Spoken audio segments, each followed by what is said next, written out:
Apparently, Drake, he thinks that he's going to get away from K-Dot. He's going to go over to Australia for the Super Bowl, and everybody's going to forget about it. But when he got to Australia, things ain't what they seem to be. I've been hearing rumbles for a while that, this tour is probably going to get shut down. But it seems like nobody wants Drake. So here is a clip from Drake can't sell tickets, bro.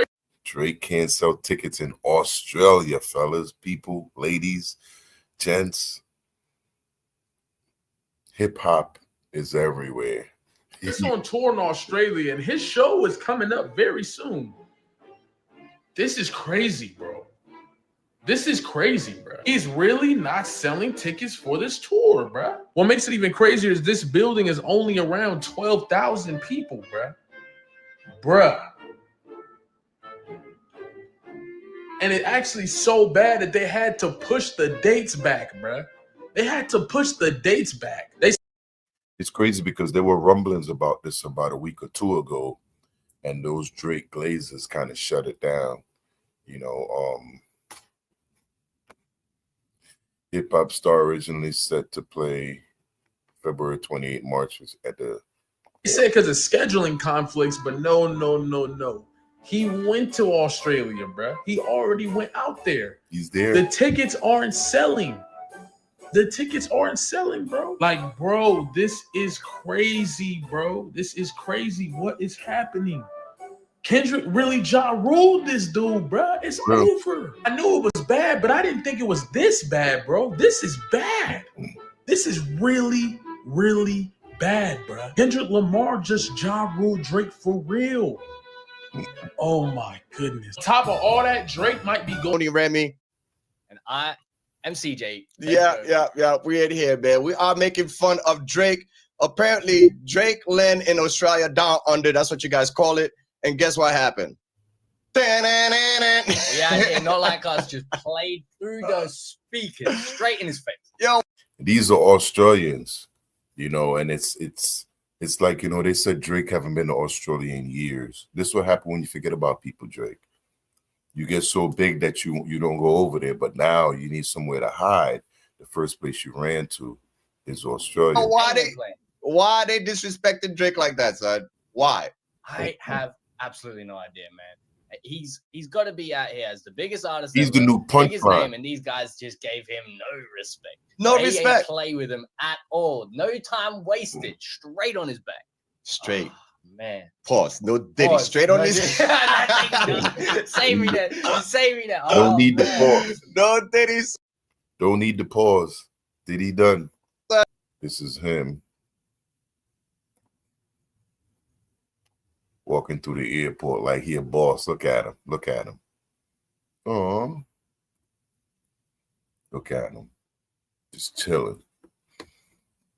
But you see, he's just going out there for a vacation. He ain't gonna perform.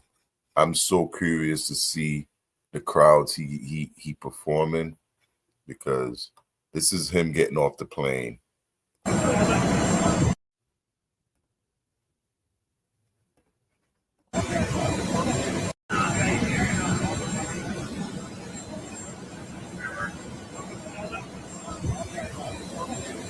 Think he hot shit. It's hot as hell over there too right now.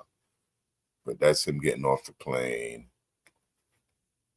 There's a couple of disturbing stuff on here. There's one here with this lady explaining. However, I just saw a TikTok about how Drake came to their city and they were young, underage, and they had a situation. As like his own Tinder for him to find girls in cities that he's touring to. And I have experienced this firsthand, so I thought I would share it. This was when Drake was in Perth, I think maybe 2014, 2015. Someone can fact check me, I can't remember. My friend at the time was at a bar in Perth, not on the night of the concert, just like a random day.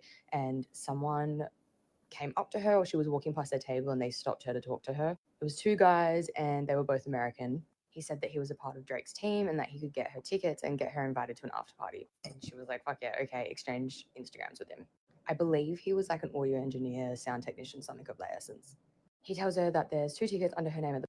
That's basically what Kendrick talked about, them being tender. You know, they send all these cats out to pick up these girls.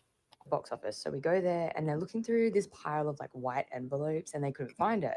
But I see to the left there's a stack of black envelopes and I'm like, could you check those ones? Lo and fucking behold, they find an envelope with her name on it. It's black with gold writing and it has the gold owl like encrusted in the top right hand corner. It was low-key so That bird moves in flocks. Iconic. I wish I could find a photo of it. So they gave us just random seating tickets, but he was messaging her and said, meet me here and I'll bring you into like the sound booth thing. So we did that, went to the sound booth and met a whole other bunch of girls that got picked out of the crowd, and there was a bunch of his crew there. They had an esky and I saw the crew. Now, when I say crew, these could be like friends. I don't know if they were actually working, but they were with him, obviously.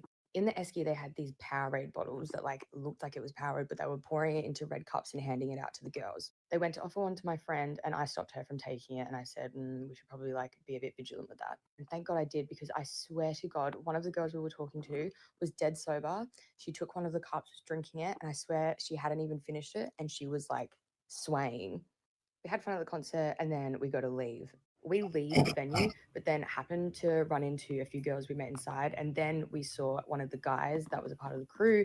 And so I think his name was George. I don't know how I remember that. But he came up to us and he basically escorted us back into the venue. I couldn't tell you where exactly we were. It felt kind of backstagey because I remember walking down this long corridor. Now, when you walked up to the room, there was this massive stench of weed. I was 18 at the time, by the way, maybe 19, and my friend was around the same age. So we were of age. But when you went in, they didn't check for IDs and the concert was all ages. So like we literally could have been 16, 17. It was an open bar, so there was free drinks pouring for everyone. I remember 2 Chainz was there and I went up to him. I was like, hey man, really enjoyed your set. And he was like, oh, thank you. Really appreciate that. And we chatted for a little bit. And then everyone's just kind of vibing, chilling. The room is so dark and it's just flooded with so many girls. And then a bit later, Drake walked in and the crowd just like gravitated towards him. We hung back because I was like, we're not going to meet him. Like, there's no point. That's kind of embarrassing. Like, his security's going to push everyone away anyway. Then everyone chilled out and he just kind of sat on a chair for a little while. He was like vibing to himself. I don't think he stayed that long. That's because he's waiting for that Diddy juice to kick in. You know, y'all ladies, y'all need to be careful when y'all out here hanging around these celebrities. A lot of them ain't who they say they are. And then eventually he left with a girl. Anyway, take that story as you will. It's not unfamiliar for girls to get picked out of crowds. I do think it is a little problematic that no one checked an ID for the girls that were pulling out of crowds or taking backstage. Anyway, hopefully I don't get sued.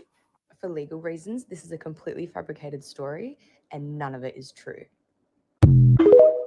This is all alleged. All alleged. And there you have it, man. Drake isn't even selling in Australia. From what they're saying, a lot of these people in Australia who bought tickets are trying to sell them. Well, maybe K-Dot might buy some of those tickets up. But listen, from what I'm seeing over there, everybody wants to watch the Super Bowl. It's the biggest day of the year. So the real true fans are going to want to still watch the Super Bowl and watch the one-time performance of K-Dot at the Super Bowl. So this is going to be a Ja Rule situation for Drizzy Drake. And you know what? He's worse than Ja Rule because Ja Rule never filed no lawsuit. But anyway, right here's another video for you. Let me know down in the comments how you feel about Drake not selling in Australia. So he may be coming back home empty-handed, going for a vacation. So Peapod Cove, I'm out. See you on the next video.